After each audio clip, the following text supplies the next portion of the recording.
के वरिष्ठ नेता और राष्ट्रीय उपाध्यक्ष रघुवंश प्रसाद ने कोरोना से निपटने को लेकर राज्य सरकार और केंद्र सरकार को अक्षम बताया है। रघुवंश प्रसाद ने पटना में एक प्रेस कॉन्फ्रेंस कर बिहार सरकार पर जमकर निशाना साधा। रघुवंश प्रसाद ने कहा कि बिहार में लाखों की संख्या में प्रवासी मजदूर वापस आए हैं, लेकिन सरकार उनकी कोई व्यवस्था नहीं कर पाई है। उन्होंने कहा कि सरकार ने बिना किसी स्पष्ट नीति के देश में लॉकडाउन किया गया और बिना किसी तैयारी के लॉकडाउन हटा लिया। कोरोना के मामले में देश ने चीन को भी पीछे छोड़ दिया है। रघुवंश प्रसाद ने कहा कि राज्य सरकार लोगों को बीमारी के बीच छोड़कर चुनाव में जुट गई है। प्रदेश में अपराध, भ्रष्टाचार, बेरोजगारी और किसानों की समस्या बढ़ी है, लेकिन राज्य सरकार के मंत्री और नेता चुनाव में व्यस्त हैं। उन्होंने कहा कि अगर सरकार मजदूरों के रोजगार और किसानों के मामले में ध्यान नहीं देगी तो राजद इसके लिए आंदोलन करेगी। क्या कोविड-19 की वजह से आपकी पढ़ाई भी थम गई है? ईस्टर्न इंडिया का सबसे विश्वसनीय नाम मेंटोर्स एड्यूसर्व आपके लिए लाए हैं मी डिजिटल।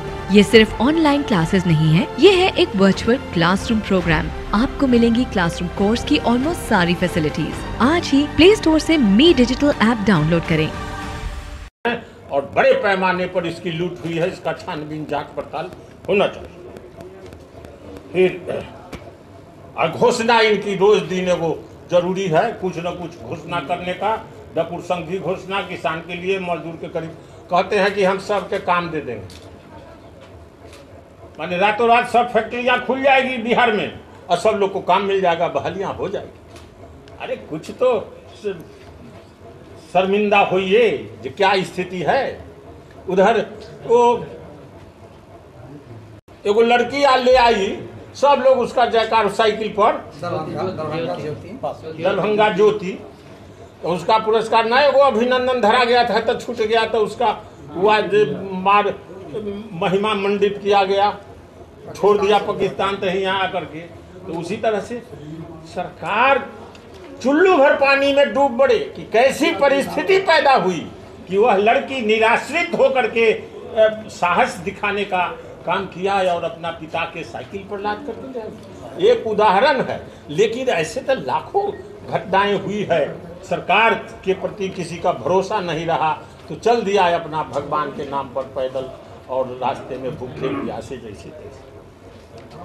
फिर विधि व्यवस्था में हुआ से लॉकडाउन में कुछ चोट चुहार ठीक रहेगा, और तेजी हो गई मार काट। वहाँ गोपालगंज में तेहरा हत्या, 3 गो के हत्या हुई। इनका अभियुक्त हैं इनके विधायक श्री नीतीश कुमार जी। दावा करते ना मैं किसी को बसा, प्रवासी लौटने को क्वारंटाइन, अब क्वारंटाइन सेंटर में जगह नहीं है तो अब कहता है से होम क्वारंटाइन में जाइए, घरे जाइए।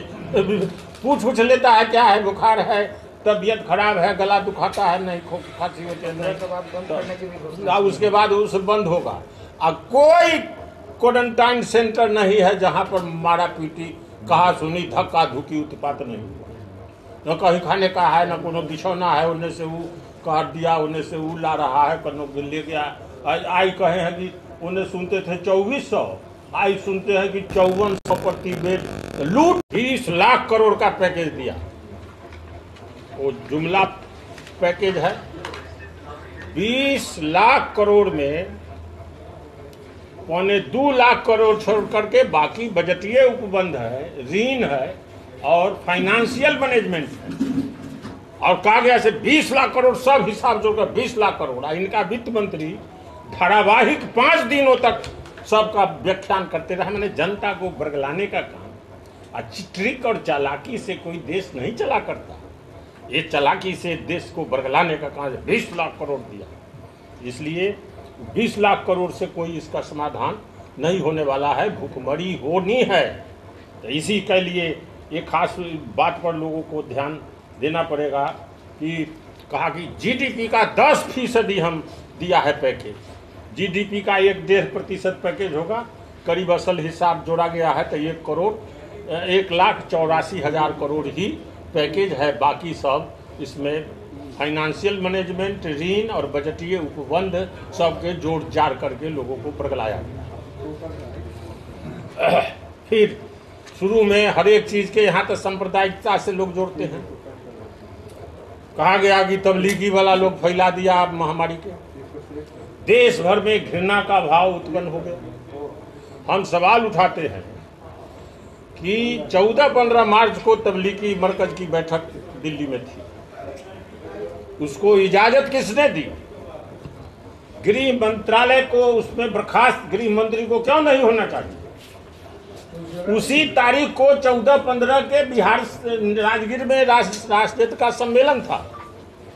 राजद का सम्मेलन उसी तारीख को स्थगित हुआ, लेकिन तबलीगी जमात को कैसे आपने इजाजत दे दी बैठक करने की? अब बैठक करने के बाद फिर उसमें के जो लोग निकले उसको जांच किए बिना छोड़ दिया। अब देश भर में प्रचारित किया गया से तबलीगी वाले लोग फैला दिए। एक कम्युनलाइज करना या महामारी को भी, देश को बरगलाना, देश को धोखा देना जनता का। गांव में मैं रहता हूँ, एक मुस्लिम तरकारी बेचना चाहता, भगा उसको तरकारी बेचने से कोई खरीद नहीं रहा। इतना घृणा का भाव जनता में फैला दिया। देश मजबूत हो सकता कभी? इस तरह से घृणा का भाव फैले बिना कारण के, बिना मतलब के। बिहार शरीफ में भी तबलीगी की बैठक हुई है 14-15 की। किसने इजाजत दी? कौन इसका हुक्म देने वाला है, अलाउ करने वाला? क्यों नहीं आपने उसका वीजा कैंसिल किया? क्यों नहीं स्थगित किया? हम फतुहा से लौट कर आए। 13 तारीख की शाम में हम टोल प्लाजा फतुहा पार कर गए थे, फोन आया कि स्थगित हो गया कोरोना के चलते। राजगीर सम्मेलन हम लौट करके आए। आज तबलीगी वाला के बैठक हो गई दिल्ली में नरेंद्र मोदी के करेजा पर। और फिर अजीत डोभाल वहां गए कि नहीं, परामर्श किए कि नहीं, और बैठने की इजाजत दी गई कि नहीं बैठक करने की? कह दिया गया कि तबलीगी वाले ने किया कि गृह मंत्रालय ने किया, फैलाया। 2 कसूर है। इसकी इजाजत तुम कैसे दे दिया? नंबर 1। नंबर 2, फिर बैठक के बाद उसको जांच किए बिना छोड़ कैसे दिया? सबको फ्री कर दिया। वहां 2 आरोप है हमारा, इसका कोई जवाब दे। क्या कोविड-19 की वजह से आपकी पढ़ाई भी थम गई है? ईस्टर्न इंडिया का सबसे विश्वसनीय नाम मेंटोस एड्यूसर्व आपके लिए लाए हैं मी डिजिटल। ये सिर्फ ऑनलाइन क्लासेस नहीं है, ये है एक वर्चुअल क्लासरूम प्रोग्राम। आपको मिलेंगी क्लासरूम कोर्स की ऑलमोस्ट सारी फैसिलिटीज। आज ही प्ले स्टोर से मी डिजिटल ऐप डाउनलोड करें। प्रवासियों मजदूर के आने में सबसे ज्यादा नीतीश कुमार आनाकानी किए हैं वापिस लाने में, लड़का के वापिस लाने में। किरानी नहीं तो गाइडलाइन पढ़ रहे थे। गाइडलाइन पढ़ता। सरकार का कर्तव्य है कि अपनी जनता की सुरक्षा, उनको सहूलियत हम किसी कीमत पर करेंगे। सारा कानून उसके मुताबिक बनावे। कहा से केंद्र गाइडलाइन बनावे और दूसरा प्रदेश मंगा रहा है। त्राही वहाँ भूख हड़ताल अनशन है, त्राही है, लोग पैदल चल दिया।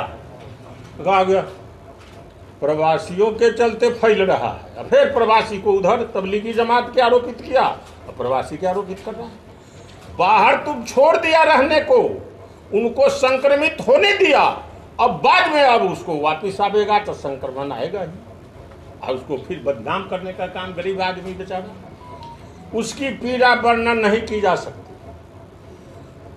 4-5 करोड़ प्रवासी मजदूर अपना बाल बच्चा के लिए, पेट के लिए अपना घर छोड़ करके बाहर में मेहनत पसीना बहाने का काम, मजदूरी का काम करते हैं। जब निराश्रित हो गए, जब कुछ दिनों तक उन्होंने वेट भी किया है, लेकिन जब भूखमरी की स्थिति हो गई, ठेकेदार काम बंद कर दिया, मजदूरी बंद हो गई, कारखाना बंद हो गया, घर भाड़ा मुश्किल हो गया, उधार मिलना बंद हो गया। अब बाल बच्चा सहित जो वहाँ पर है मरने को जब तैयार हुआ, से भाई कोई उपाय नहीं था, यहाँ भूखमरी से अच्छा चलो कोरोना से मर जाओ से अच्छा पैदल चल दिया। लाखों करोड़ों लोग पैदल चले हैं, उसमें दूसरे तो पिछा कर मर गया, रेल लाइन से कट गया, हाईवा से पिछा गया, सब देश भर में सब हिसाब लगभग। रेल ट्रेन में 80 से ज़्यादा लोग, RPF की रिपोर्ट है उसका है 200 और इधर 80, और रास्ते में भूखे प्यासे, कोई टेम्पू से, कोई रिक्शा से, कोई भगवानपुर का बंगलोर से ठेले पर अपना परिवार के लाद कर ले आया, चला आया ठेले से, ठेला चलाता था उसी। माने जो हाईवे के बगल में जिनका घर है वो साक्ष्य हैं। सैकड़ों लोग गठरी मोठरी माथे पर लेकर के चल रहे हैं, भूखे प्यासे रास्ते में मर गए, कितना लोग कहीं कोई ट्रक से, कोई किसी हिसाब से चल रहे हैं। एगो 1 लाख रुपया में ट्रक भाड़ा करके आया, एगो 60,000 देकर एगो गार्ड साहब के ट्रेन में, मालगाड़ी के ट्रेन में चढ़ गया। ये सब एगो उदाहरण देता हूँ, लेकिन लाखों करोड़ों इस तरह की घटनाएं देश में हुई है जो पीड़ा का वर्णन नहीं। प्रधानमंत्री जी ने भी लिप सिंपैथी कहा है, शब्दों में वर्णन नहीं किया जाता। प्रधानमंत्री जी इसके लिए जिम्मेदार कौन है? जो करोड़ों मजदूरों के साथ जो अमानवीय व्यवहार हुआ देश में, और वो मजबूर हुए पैदल चलने को और बाल बच्चा के लेकर के, और मरने को भूखे प्यासे, कौन इसके लिए जवाबदेह है? और आपने क्या इंतजाम किया था, क्या सोचा था? और इधर से ये नीतीश कुमार जी डरे हुए हैं, नहीं नहीं हम वापस नहीं लावेंगे, वापस नहीं लावेंगे। अब कहते हैं हम पैसा बांट रहे हैं। अब ये सब लोग वोट लड़ रहे हैं कि कोरोना से मुकाबला कर रहे हैं, खाता में बल हम पैसा भेज रहे हैं। अब कहते हैं इतना लोग के हम कार्ड दिया, 15 वर्षों में आप कितने लाख लोगों को कार्ड नहीं बनने दिया, नहीं बनाया, अनाज नहीं मिला, कितने वर्षों से नहीं मिला, इसका हिसाब सब जनता खोजे। रोजगार गारंटी अलगे से एक विषय,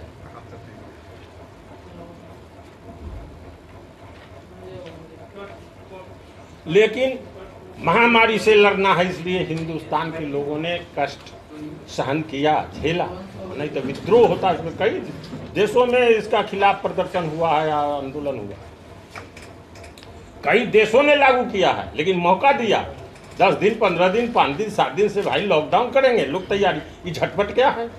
अब समझा जा। 1 जनवरी में केरल में संक्रमित पाए गए थे,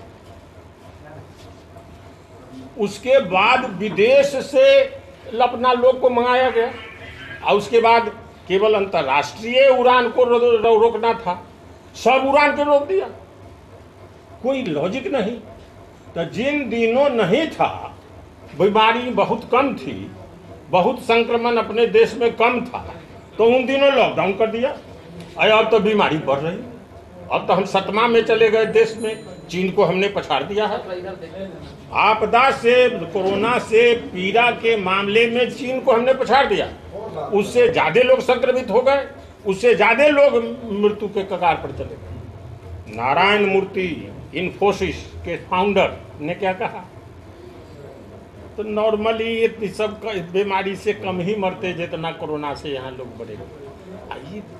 इकोनॉमिकल ब्रेकडाउन, देश के पहले से ही आर्थिक मंदी चल रही थी, नोटबंदी के वक्त से हमारा जीडीपी ग्रोथ नीचे जा रहा था, अब हमारा जीडीपी ग्रोथ 0 से बढ़कर के नीचे माइनस पर जाएगा, ये सब अनुमान लोगों ने लगाया है। इसका लॉकआउट से क्या दुष्परिणाम निकला है? 12 करोड़ से ज्यादा, 12 करोड़ 40 लाख लोगों की नौकरी चली गई, काम चला गया, रोजगार छीन गए, कहां से खाएंगे? 13 करोड़ लोग गरीबी रेखा से नीचे चले गए। वर्ल्ड बैंक ने कहा है कि 1 करोड़ 40 लाख लोग तो भूखमरी के कगार पर चले गए, ज्यादा मार्जिनल स्थिति में चले गए, उनका कोई ख्याल नहीं किया गया। अब और इसमें चीन का कसूर कितना है से दुनिया के लोग अब जानने लगे हैं। अक्टूबर 2019 में इसका पता लगा, डॉक्टर लियांग वहाँ थे, उन्होंने पता लगाया था, उनको जेल में डाल दिया कि आप अफवाह कर रहे हैं, और फिर उसी संक्रमण से उनका देहांत भी हो गया और विश्व से छिपा कर रखा गया, और इसी से ये विश्व महामारी के रूप में अब फैल गई है। इधर विश्व महामारी के रूप में फैल गई तो उधर अब लद्दाख में हुआ, सेना जुटा करके भारत को तबाह करने के लिए सीमा पर विवाद खड़ा किया, जो इन्हें कोरोना में लगे हुए हैं तो इन्हें इनको हम अलग हैरान करें, तो ये स्थिति हो गई। अमेरिका में ट्रंप को वहाँ से एक विद्वान का भी लोग सब ने सुझाव दिया कि कैसे मुकाबला हो, कोई ख्याल नहीं किया था। यहाँ भी इन्होंने कोई ख्याल नहीं किया शुरू में। वहाँ से जनवरी में आए थे ट्रंप यहाँ अहमदाबाद में, करोड़ लोग उनका स्वागत करेंगे, वो अपने बयान किए, और उसमें लगे हुए थे सब आबादी को झकाया गया कि भाई झोपड़ी न कहीं देख ले ट्रंप के यहाँ। उनका स्वागत में मशगूल थे प्रधानमंत्री। आज फैल रहा है कोरोना आया, उसका कोई परवाह इन दोनों महापुरुषों ने नहीं की। तो अमेरिका तो झेल रहा है, हिंदुस्तान को भी झेलना पड़ेगा और हिंदुस्तान भी झेलने को तैयार है। क्या उपाय? इसलिए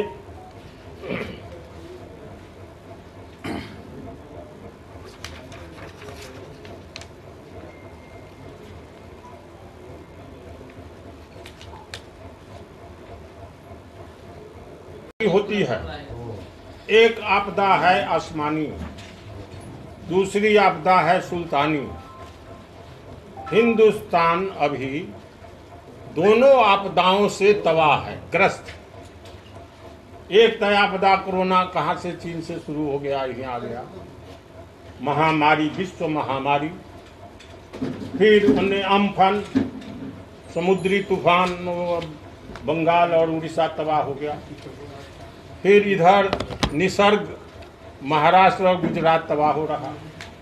तो एक तरफ हिंदुस्तान के लोग आसमानी आपदा से तबाह है, और कहा गया कि उस आपदा से मुकाबला के लिए, कोरोना विश्व महामारी के मुकाबला और उसको खत्म करने के लिए लॉकडाउन हम किया। लॉकडाउन न सुविचारित था, न सुचिंतित था, न सुनियोजित था। वह एक आपदा के तरह है, और सुल्तानी आपदा उसी को मैं कहता हूं। जो सरकार के द्वारा आफत हो वो है सुल्तानी, और जो प्रकृति के द्वारा हो, भगवान के द्वारा हो, वो है आसमानी। तो ये दोनों आपदाओं से हिंदुस्तान के लोग तबाह हैं। लॉकडाउन को समझिए, 22 मार्च को जनता कर्फ्यू, जनता कर्फ्यू जनता करेगी कि प्रधानमंत्री करेंगे? प्रधानमंत्री ने कहा कि जनता कर्फ्यू हो गया। अचानक कोई न राय है, न सलाह है, न परामर्श है, न अपने कैबिनेट में, न अपने लोगों से, न कहीं। और फिर 24 मार्च से एकदम लॉकडाउन। 135 करोड़ की आबादी हिंदुस्तान की, इतने लोग देश में, कोई खड़े है, कोई डॉक्टर के यहाँ, कोई अस्पताल में है, कोई कुटुंबी में है, कोई यात्रा में है, कोई होटल में है, सारी गतिविधि ठप।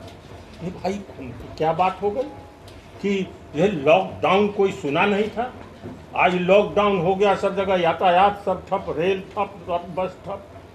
जो जहाँ है तबाह हो गए, कोई खुशहाल नहीं रहा, सब लोग तबाह हो गए।